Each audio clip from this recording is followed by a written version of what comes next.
Hey guys, welcome back to my channel. I thought it would be fun to talk to you guys about 5 favorites and 5 fails throughout all of the makeup that I have brought into my collection thus far in 2019. Now, if you guys are newer to my channel, you may not know, but I am doing a makeup rehab, which is essentially like my version of a beauty budget. I consider myself to be on a low buy. However, a lot of people probably would say that I'm not on a low buy. And frankly, I've been spending way too much the last couple of months. That's kind of beside the point, not really the purpose of this video. I really got to thinking about all the stuff that I have brought into my collection throughout the course of the last almost 7 months. Yeah, almost 7 months.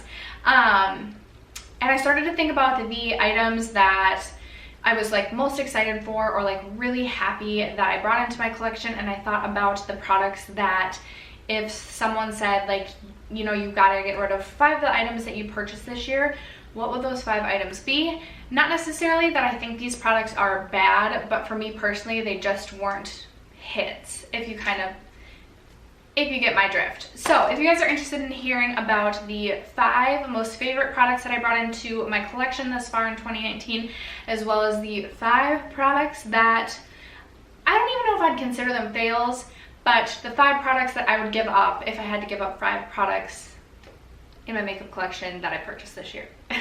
So if you are interested in that, then stay tuned. But first, if you haven't already subscribed to my channel, I hope you'll consider doing so before you go. I post videos every single Monday, Tuesday, Thursday, and Friday. And without further ado, let's get into it. Okay, so I want to start with the 5 fails. And what I'm essentially talking about is if you laid out all of the makeup that I purchased in 2019 thus far and said, like, sorry girl, you got to get rid of 5 of these items. These are the 5 that I would get rid of. Again, I don't necessarily think that they're bad products, but they either let me down in some way or they just didn't work out the way that I had hoped. So that being said, up first is the Cover FX Power Play Foundation. Now, I ended up using Ulta points, I believe in February, to get this foundation, and this was a foundation that had been on my radar for a while because I had heard Samantha March and Stephanie Nicole both say that they did like this foundation even though it was a mattifying foundation. So I felt like it might be a foundation that, even though I have dry skin and I don't typically prefer a matte foundation, that maybe I would like. So I thought about it and gone back and forth, and then I had these Ulta points to redeem, and I was like, you know what, I'm gonna go for it. I love testing new foundations, so I decided to pick this up. I picked mine up in the shade P20, which obviously is not going to match me right now. I forgot to mention, I am in the midst of self-tanning, so I'm developing as we speak, and I got color colored all over me. So ultimately, I ended up redeeming points for this, and this just turned out to be way too drying for me, way too full coverage, just not my jam at all. I can manipulate this formula if I mix it with, the way I've found that I like it the best is if I mix this with the MAC Strobe Cream, which is almost like it's like a super, it's not tinted, what is the word I'm looking for? It's almost like a super luminous, or it is kind of a super luminous moisturizer, although I don't know if it's a moisturizer. But I mix it with this so that 1, it shears it out some, and 2, it gives it some luminosity. But what I've found with this foundation is you almost have to work in sections of your face because it dries down so quickly. I can't like apply this to my whole face and then go and blend it out. It's a disaster. Now, if you have oily skin, you would probably really enjoy this foundation, but for me and my makeup preferences and my dry skin, this one just didn't work out for me. Next up was a product that I did, again, think really long and hard about. I probably had been thinking about this product it had been on my radar for over a year, and I had been thinking about it very strongly, like wanting to bring it into my collection for probably 4 months. It is the Fenty Beauty Matchstick in the shade Amber, which is a contouring shade. And I think for me, 1, I don't love cream products in general, although I have been using them more lately and been getting along with them, if you will, a little bit better more lately. But I find this product to be just a little bit hard to blend out. It's a little drier than some of the cream products that I use, so it's just a little bit harder to blend out. Now, I do use it just about every day as a nose contour, and it'll work that way, but with how much product is in here, like, I don't even know if I've had to twist this up 1 time yet. So, well, I guess this is all I have, but again, I'm gonna twist it all the way down, and you guys will see, like, I haven't had to twist this up yet this year, and I think I've had this since February as well, maybe January. So I've had this for a very long time, and I wanted this to be a product that I could get like a super chiseled contour with, which I probably could if I really tried hard. But with my makeup skills and just how dry of a formula this is, it just doesn't work in the way that I wanted it to, and I was a little bummed out by this guy. Okay, next up is a concealer. This is from Smashbox. This is the Studio Skin Flawless 24-Hour Concealer. When I purchased this, I don't know what I was thinking, but I thought I was in the Makeup Forever section, and I thought I was buying the Makeup Forever concealer that had, I believe, launched at the beginning of this year. Regardless, whether or not it was the Smashbox that I purchased, which is ultimately what ended up coming home with me, or the Makeup Forever, either way, it would have been a purchase on the whim, either way, it would have been an on the whim sort of purchase. I had no intention of buying this when I went into Sephora. So already I'm a little bit disappointed in myself for not being a conscientious consumer, not thinking about my purchase before I ended up ultimately purchasing, which I really haven't been doing the last couple of months anyway. I need to get back on track with that. But I don't hate this concealer by any means. It's just, it wouldn't be my first choice for a concealer. And if I'm thinking of all the other things that I brought into my collection this year, there are so many other things that I've really truly been loving that this would be one of the products that I would choose to let go of. This is a pretty lightweight formula. I wouldn't say that it is full coverage. I would say it's more like medium buildable. It does have a really nice bendy doe foot applicator. The applicator is really nice, and it's an okay formula. Again, just not my favorite concealer. I believe this claims to be self-setting, which I wouldn't necessarily agree with, and I don't know, I didn't need to bring this into my collection this year, and this would definitely be one of the 5 that I would choose to let go of. Okay, next up I feel like is going to not be a popular opinion, or it's going to disappoint some people, but just hear me out on my explanation. So it is the Melt Smoke Sessions palette, and I knew when I purchased this, so I just really wanted to purchase this because I've been really into green shadows lately, and I knew when I purchased this that it wasn't going to be an everyday wearable palette by any means. However, I love the shimmers in this, but I just can't, and this is probably just because I am not very skilled when it comes to makeup in general, especially eyeshadow. I just can't make a complete look out of this palette look good. Now I can dip into this palette when I'm creating other looks and like top it with a shimmer, and I really like it that way. The mattes in here are, they're very dark, a little bit harder to work with. I know a lot of people love the matte eyeshadows, but for me, I just felt like they're a little bit harder to work with. And while I'm still very, very happy to have this palette in my collection, this is kind of like a collector's piece to me, if you will, just because I think it's so fun that they re-released this on 4/20. Obviously, it's the smoke sessions. I don't even participate in, you know, a good old smoke session, but I just like the whole theme of the palette. I think it's really fun. Again, not mad to have this in my collection, but if I'm thinking about everything else in my collection, this would probably be in the bottom 5, solely because I just won't get as much use out of this as I will a lot of the other stuff that I brought into my collection this year. And then the last item is actually a palette as well, and this actually came in a set, but this is the Pat McGrath, I forget what they called this. It was this limited edition little 6-pan eyeshadow palette, and this is what it looks like. Very, very pretty, don't get me wrong. It also came with the worst mascara I've ever tried in my life, which was the Pat McGrath, I think, Fetish mascara. I used that 3 times and ended up chucking it because I didn't want anyone to have to use that mascara and then be horrified halfway through the day when they had mascara on their teeth, on their cheeks, whatever. And then it also came with like a loose glitter. I forget what they call them, like star or something. I'm not sure. I wasn't overly impressed with the loose pigment or loose glitter, whatever it was. It was very chunky, and even with a glitter glue, I felt like there was a lot of fallout. Just wasn't a huge fan. Now I do think the color story of this palette is pretty, but I also don't think it's that unique. Within this palette, you're not getting those duochrome, those really unique duo or trichrome. You're not getting those really unique shades that you are getting in some of the other Pat McGrath like larger palettes. I do think Pat McGrath makes a very unique formula when it comes to some of her duochromes, trichromes. I swear, like, they're very cool shadows. But in here, you're just getting a matte black, which you can get anywhere else. You're getting this matte, like, red brown. It's a very rich red brown. It's beautiful. You're getting like a pinky rose gold shimmer, a purple shimmer, a champagne shimmer, and a gold shimmer. They're just, nothing's really that unique, and this was one that was on my loves list, and then I went in store to do something, and my Sephora ended up having the little pack, and I don't know why I ended up purchasing it. I just cannot make it out of a Sephora without purchasing something, and this is what got me one day. So while I had sort of thought about this, I feel like if I hadn't have seen it in stores, it's not something I probably would have ordered online. And I can find these shades throughout my collection. I can't create any sort of I can't create a look that's going to be super, super unique from this. And while I love that it's a little mini 6-pan palette, easy to travel with, etc., my collection really wouldn't be missing out on much if this were to disappear. So those are my 5 fails. I feel like that took forever for me to go through those. But let's end on a positive note and talk about my 5 faves. I have a lot of faves that I brought into my collection this year, actually, a lot of standout products.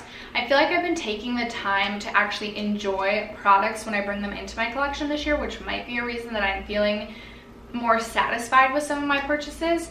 But regardless, it was hard for me to choose my 5 favorites. So up first, I have a foundation to mention, and when I first tried this, I didn't think it was going to be a favorite. However, I've come to really love and enjoy this foundation.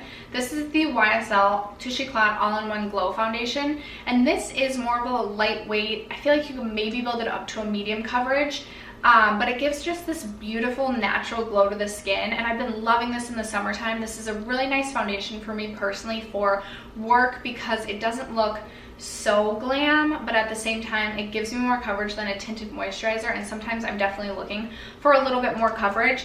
So I have really enjoyed this. I wouldn't be surprised if I ended up using this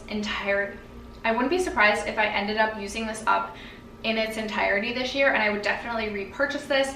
Very happy with this purchase. I know that this is one that I heard Favs Beauty talk about, I think in January of this year. I can't remember the exact timing, but ever since she mentioned it, I knew I wanted to try it, and I ended up picking it up during the Sephora VIB sale in late April, early May. So it's a newer purchase, but very, very happy with this one, and definitely a favorite of 2019. Okay, this one might be my favorite of 2019, and I got this half off.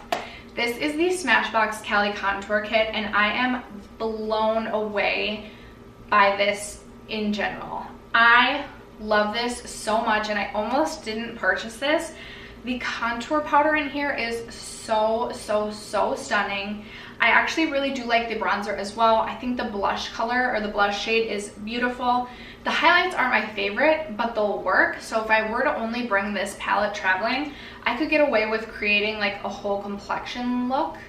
Oh, you know, bronzer, blush, and highlight. I could get away with that from this palette.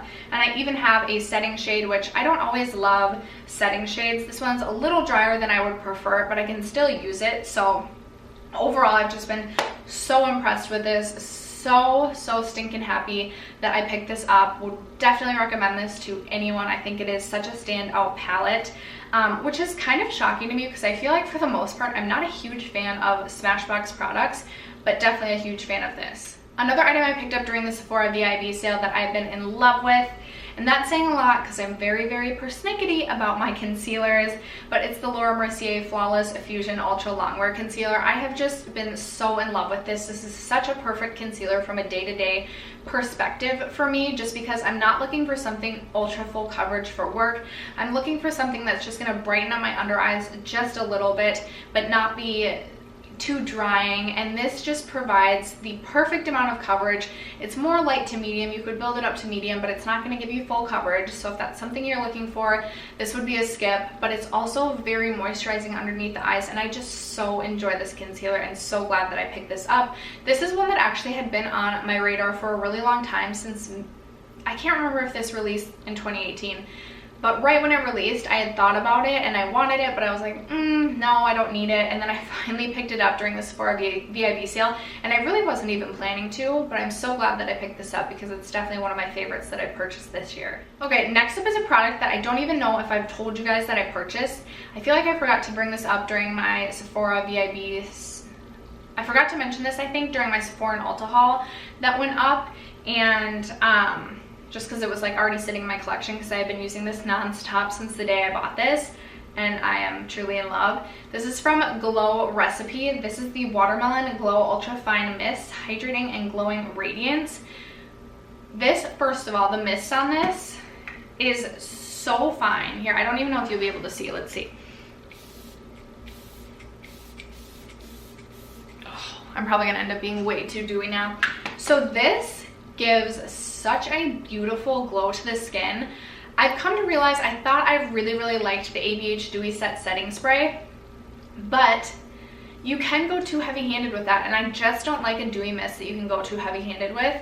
I'm sure if I sprayed this and sprayed this and sprayed this, I would end up looking too dewy, or if I like layered this over another dewy spray, I probably would, but this has been beautiful. It smells, it has a very light watermelon scent, and I'm not even that into watermelon scented things, but this is just so fresh and nice for the summer that I really do enjoy the scent of this. It's not something that lingers for a really long time, so even if you have a sensitivity to scents, I don't think that this would really bother you, maybe when you initially put it on, but again, it doesn't linger. It feels so refreshing on the skin, and then it does just give this beautiful glow to the skin. I don't think that this is going to be a spray that's going to increase the longevity of wear of your makeup per se, but if you are just looking for a beautiful summer glowing mist, I would highly recommend this. I'm definitely going to repurchase this when I finish this. I definitely picked this up on a whim.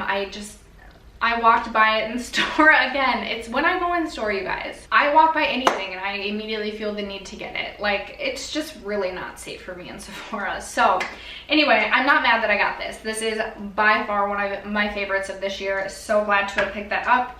And then the last product, I want to know if you've been following me at all this year, if you guys can guess what the last product is. Pause, take a second to think. I'll give you a little hint. It's a blush, and I'm so obsessed with it. It is the Buxom Seychelles blush. I have never been so in love with a blush in my life, and actually I typically don't even love blush because blush makes me so mad to think about that category altogether, because I think about panning blushes and it just makes me tighten up inside. But I love this blush. I'm sitting so far away from the camera. It's just such a beautiful nude blush that has this sheen to it that just makes your cheeks glow, and I love it.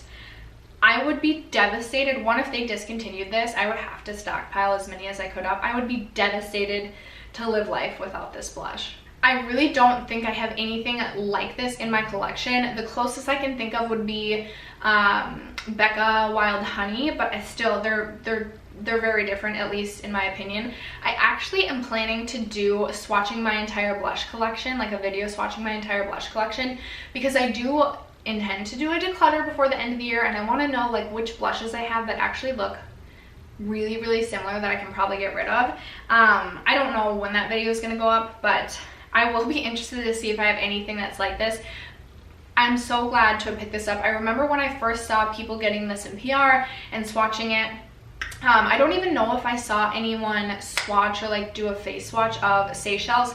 I think a lot of what I saw was like the Dolly, because that's just like the typical.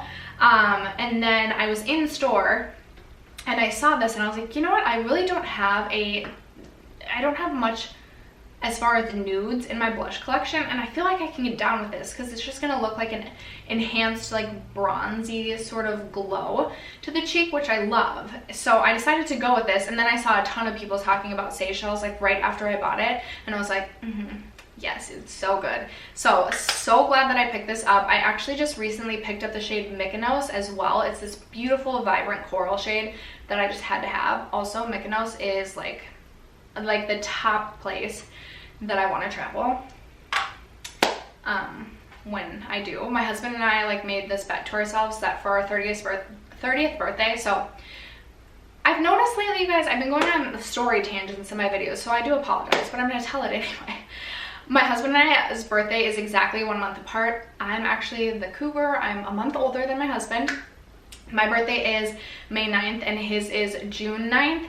And as you may or may not know, Mother's Day is like, sometimes it falls on the same day as my birthday, but it's typically like a few days after my birthday, and then Father's Day typically lands right around my husband's birthday. It's so ironic.